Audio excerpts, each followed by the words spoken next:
The Red River Showdown, not necessarily meeting the typical expectations, but still could be a good one in Dallas. We got Steve Merrill on the line, as we always do, from wagertalk.com. Wagertalk.com with Steve. Check out his betting advice and money management system for not just college football, but all your betting needs in all the major sports. Steve, we've got Texas, Oklahoma. Man, it shocked a lot of people across the country when TCU laid down double nickels on that Oklahoma defense led by Brent Venables and company. Texas with a 7-point pick right now in a neutral site game, of course, against Oklahoma. Yeah, obviously, I mean, a huge adjustment in this game based on the last couple of weeks, and it's been because Oklahoma's just looked so bad. The look-ahead line this summer was going to be Oklahoma about a field goal favorite. So when this line was posted this summer as one of the big look-ahead games, Oklahoma's going to be about a field goal favorite. Even a month ago, I would still said Oklahoma would have, even a few weeks ago, Oklahoma's still been favored in this game. So the question becomes, have we all just been way off on Oklahoma? Is something going to change? Where's the line value? I start with my math model based on the games played this season. It favors Texas by 4. So I do think Texas deserves to be favored, but obviously by a full 7 does look a little bit inflated.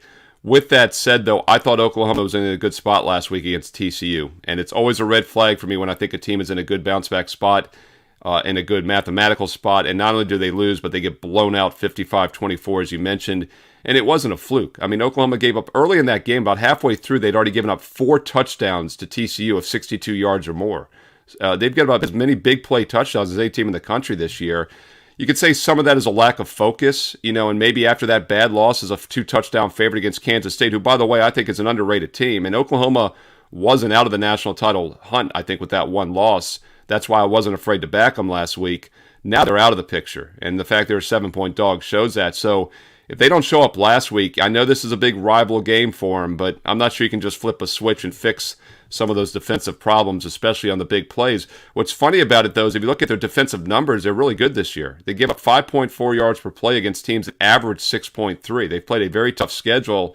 Texas, meanwhile, gives up just 4.7 against teams that average 6.2. So Oklahoma's defense statistically still says they're good, but I saw those big plays last week. That concerns me. Texas is explosive. They're averaging almost 7 yards per play. So even though the line value says Oklahoma here, this line is too high at -7. I make it 4. Not sure I'm in a hurry to back the Sooners, especially after what I saw last week. OU has obviously dominated the series in the last 10 or 15 years, but this is almost always a one-score game. And, of course, they were down 21 at half, came roaring back with a lot different personnel to win a shootout 54-48 last year. Catch Steve's under-the-radar selection each and every week on Patreon. Go to patreon.com. Search MarkRogersTV.